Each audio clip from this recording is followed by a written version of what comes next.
What's up, YouTube? I'm Josh Newland. This is my 6th episode of the off-season series. In this episode, I'm going to show you what my rest day looks like and also explain why rest days and your recovery overall are so important.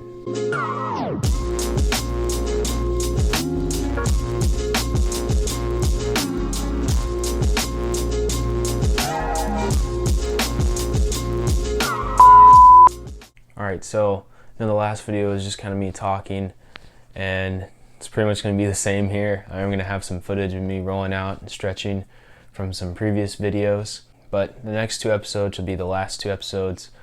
I'll also be changing it back to putting them out on Wednesdays, and I'll actually be showing you a workout and training session.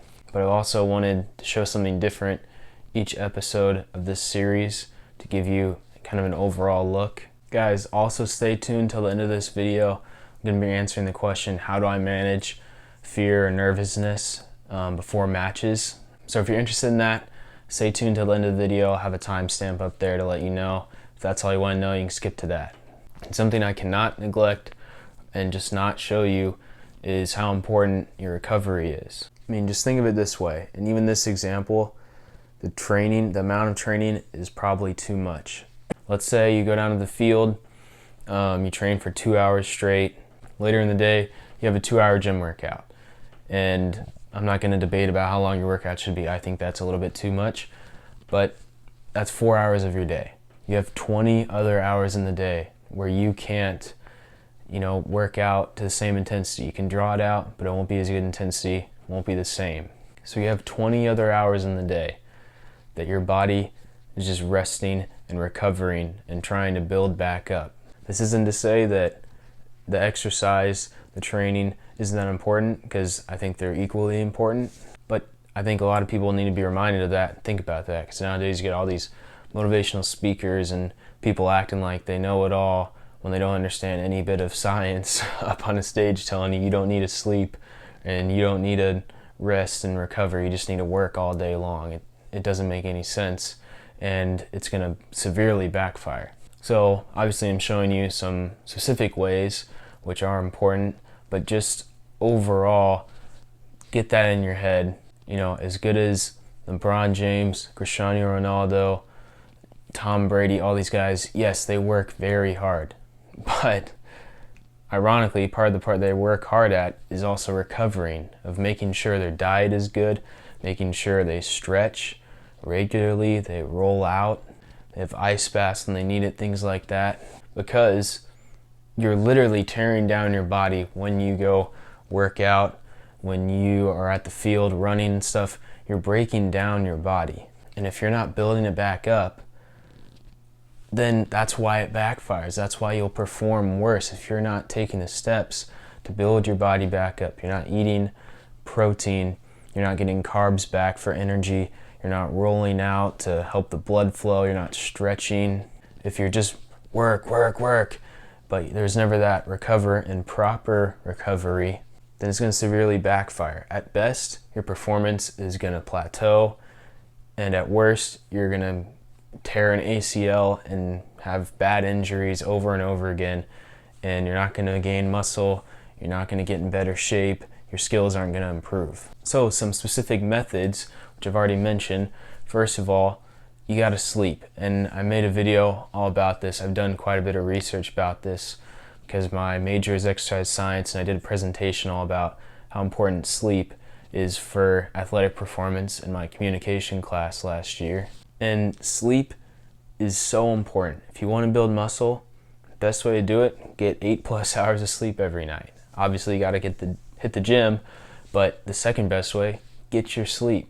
If you want to be more accurate on your free kicks, if you play basketball, you want to be accurate on your free throws. There's literally been studies that have shown in those exact ways your accuracy dramatically improve just by getting more sleep, and no other factors change. So get 8 to 10 hours of sleep. Trust me, it's hard. It's easier said than done. Even as much as I like to sleep, as everyone likes to sleep, in college can get very hard, but you've got to make that priority. Like, that should be the first thing you set aside time for. 8 hours of sleep at least. Next way, stretching is a great way to be more flexible, to reduce injuries. It doesn't really prevent soreness, which I plan on making a video about that sometime. But another reason it's key is because just like breaking down your muscles, when you go to the gym, chances are the majority of the exercises you do are concentric, meaning squeezing the muscle, it's contracting it. Now there are some exercises, I'm sure, which you should have a mix as well of eccentric, where you stretch it under tension, and of isometric, where you just hold the contraction. But anything other than eccentric, which you can also only do so much of because it makes you very sore, you're just squeezing that muscle, shortening it. So if you never stretch and you're constantly going to the gym, working out, running, you're just shortening that muscle over and over and over again, and you're not having a bit of time to lengthen it, to release some of that tension. And a lot of those concentric exercises, a lot of people don't get full range of motion, so you're definitely not helping and you're not preventing injuries that way. Now, overstretching is a thing, but it's kind of like drinking too much water. Not many people actually stretch too much, especially athletes in sports like soccer, football, basketball, etc. So you want to make sure you're stretching and reaching as far as you can.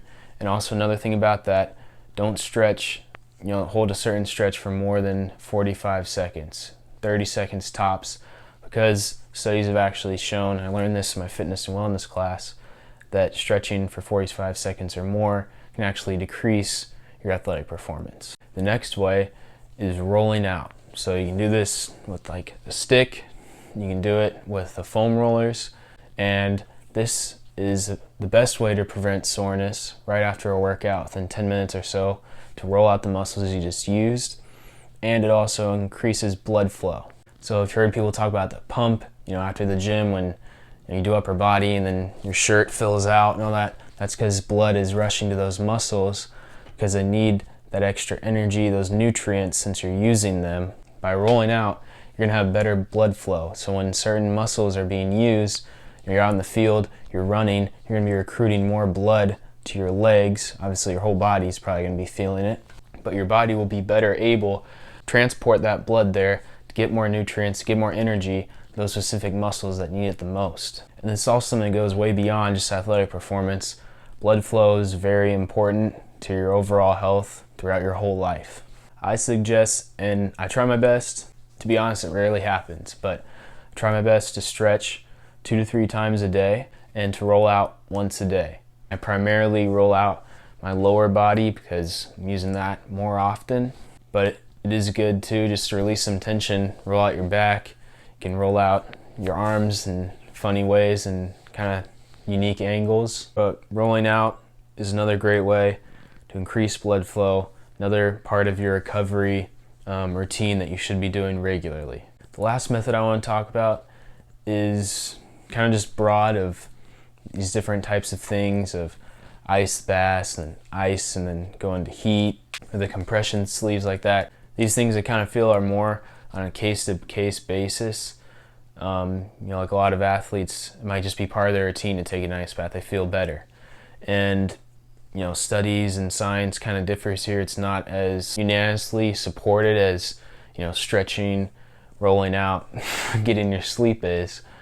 But it still can be very helpful. As I say, when you have an injury, most of the time say RICE. So rest, ice, compression, elevation. So generally, that's good for preventing inflammation. But I also think it's not something that, because science has kind of differed here and there, a lot of people have their traditions and their rituals, routines that they feel best when they do that, so go for it. But a lot of times, the ice and the compression and things can be good, especially when you're prone to injuries and there's swelling or things like that. It's great for preventing swelling. That's the main purpose of it.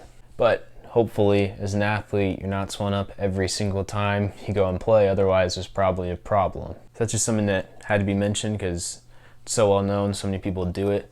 But I also think, science kind of differs there, where it's not as unanimous around the stretching, rolling out, this getting your sleep, obviously. So it depends on you. If that makes you feel your best when you take an ice bath after every practice, then go for it. I don't think there's enough science or studies to say that that's bad for you, but it's also certain things aren't necessarily proving that it's a must do every time. Like I said, I want to show you guys something different, and this is something I feel like I have to address, have to talk about, because it's very important.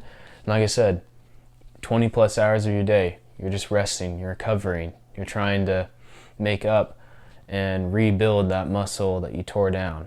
And these are the methods I use. These are the methods I guarantee you all the professional athletes are using.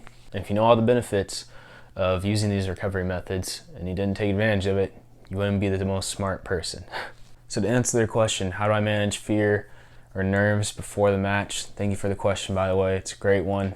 First of all, I don't want to have that fear, those nerves to begin with. And I think the best way to prevent that, this is like a long-term answer, is train your best. Like I said, use these recovery methods your best. Give it a full effort in the off season, all the time you have to prepare leading up to your season and to your matches, because that will be the most effective way of preventing it. When I put in my full effort, I've worked really hard, you won't have as much fear and nerves in the first place. But in a lot of ways, it's natural, especially when you have a YouTube channel and you don't want to get flamed if you make a mistake. And it can be a good sign if you have a healthy amount of nerves for the game, that you actually care about what you're doing, about playing. Another good way to manage that before the game, I think having a routine is good. Some people like to just be spontaneous, but a lot of professional athletes, they have their very specific routines. Mine still changes here and there, but for the most part, I try to eat the same thing before the game, around the same amount of time before the game, so that, I don't eat something and then my stomach doesn't like it or I feel really bad. So I have my trail mix and normally some carrots or maybe another fruit about 20-30 minutes before game time, or a little bit before the warm-ups, because normally the warm-ups take a while. So that way I don't have any stress in my mind about, oh, I feel too full, or I'm still really hungry, or hopefully I don't, have a bad reaction to this food. Like, I know I'm gonna be fine with that. It sounds kind of silly, but another way, if you do get really nervous or scared before a game, like I said, those two things should help. But sometimes, like the music you're listening to, you can also change it to something more calm.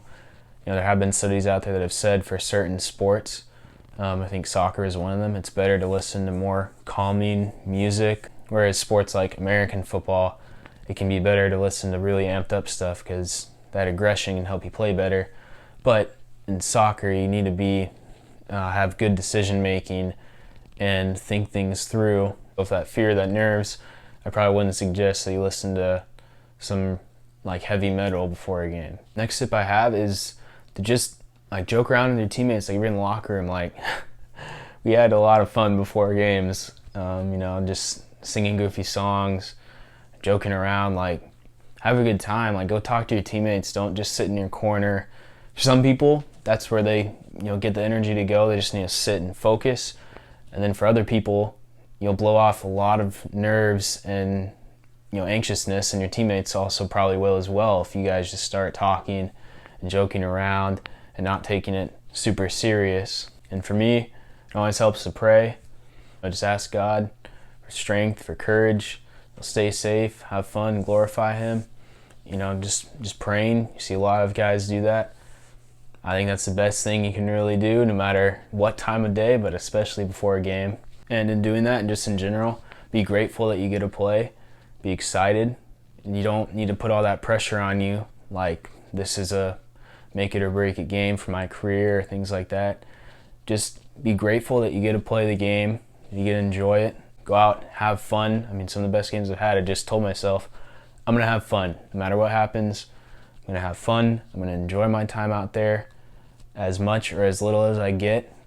And a lot of those games I perform better than the games where I put the pressure on myself of I've got to perform so I can earn my spot, or I can keep my spot, or so that we can make the playoffs or whatever.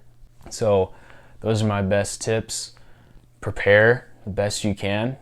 In the off season, also the days and hours leading up to your matches, have a good routine set so there's no surprises. Listen to the proper music, you know, whatever it is for you, whether you need to get amped up or you need to calm down. Listen to the right kind of music. You know, enjoy your time with your teammates, joke around, have some fun, don't take it too serious. And then, you know, pray, be grateful, talk to God, you know, and be grateful. Enjoy your time out there while it lasts.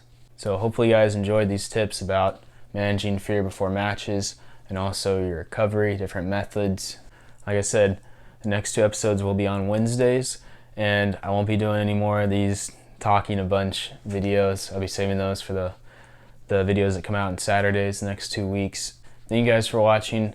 Comment down below any question you have for me, whatever it's about. I'll pick the best one and answer it in the next episode. Thank you guys for watching. If you enjoyed this, please hit that like button, and if you want to see more weekly content like this, subscribe as well. With that said, thank you for the support. I'll see you on Wednesday.